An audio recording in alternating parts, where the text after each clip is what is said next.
Hi guys, thanks for tuning into the channel today. Here's a 2023 model Xmax 300 I just picked up from the dealers. This would be the only colour I could get available unless I wanted to wait a couple of more months, and when it comes to the crunch the colour's not that important to me because as long as they ride alright. This new one here's got LED headlights at the front, so you've got that Xmax cross look. You've got your indicators here built into it compared to the other ones you used to have down along the side there. And more importantly, I think it's got a slightly redesigned seat, and it's got the digital dash. So that was the thing that appealed to me most, was the digital dash, and that's the reason I went for this particular bike. At the back here, it's got those sort of more Xmax style taillights. Now, overall, I think I've ridden this now around about, I don't know, 10K, something like that. Now, if you're on the fence and you're thinking, should you go 2023 compared to the old version? And I had two of the old versions. I would say unless you got a bit of money to throw around, or you like Western money or something to that effect, there's nothing wrong with the previous models you got, because when I do my reviews I like to tell it as I see it, and just because I get out there and throw a bit of money around and waste it at times doesn't mean I'm there spruiking off like some of them other blokes telling you what is the best and what is the greatest. So my first impression at the moment, doesn't really ride any different. It's got a little bit of body styling compared to the previous model, but unless you really want those, you could say LED taillights all front, back, and the new style indicators built into it, and naturally the dash has got GPS.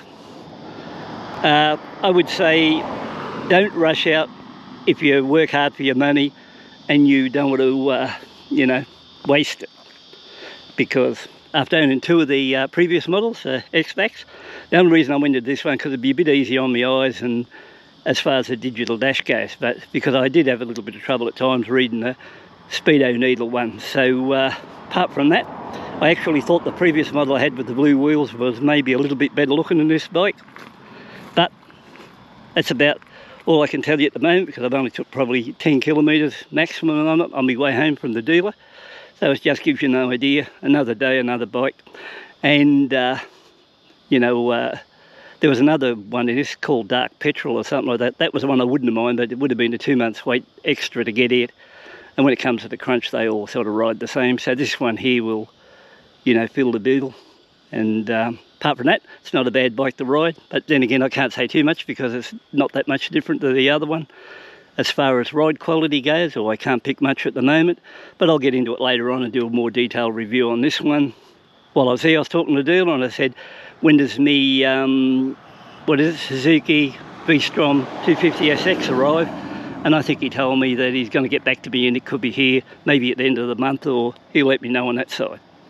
So apart from that, it's one little thing I will say about these things. It is good to get on a scooter again and go for a bit of a zoom around. Like, I really like the twist and go, and these run along so effortlessly at 80 kilometres an hour. And I think I can run it up to about 100 k's an hour on the run-in.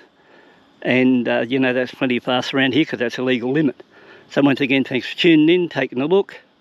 Apart from that, not much more I can tell you. I can't show you much on the digital dash because it's got to be hooked up to your phone service to get it working with the GPS and the other stuff. So apart from that, it's just the digital speedo they're working and the rev counter. So once again, thanks for tuning in, and we will head off now, or I will head off back home. And once again, it's good to begin on the Xmax scooter, and I've really enjoyed these. That's why I've gone through 3 of them, and I think now I've got the new style one or the latest shape. Well, I know it'll sit around now for 5 years with very little change to it, so that should do me on scooters for a while, and I can get out and put a few Ks on one of these and see how it goes long term.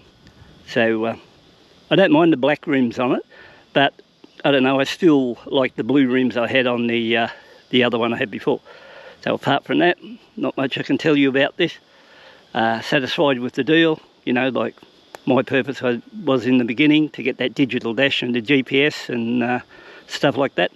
Well, I've got that now. All I've got to do is connect it up to the phone and I can get out. I think storage is about the same, everything else the same, the ride's the same. So what I'm here to tell you, if you're thinking, oh, well, I'd like to upgrade to the newer model, unless you've got a bit of money to waste or throw around, the fact is there's nothing wrong with the one you got. So Probably not many will tell you that. They'll tell you shit and say, yeah, this is the bee's knees and get this one and all that, because they'll tell you anything when they bought it. But I'm telling you, nothing wrong with the old one you got. So apart from that, all the best. We'll catch up with you later, and cheers for now.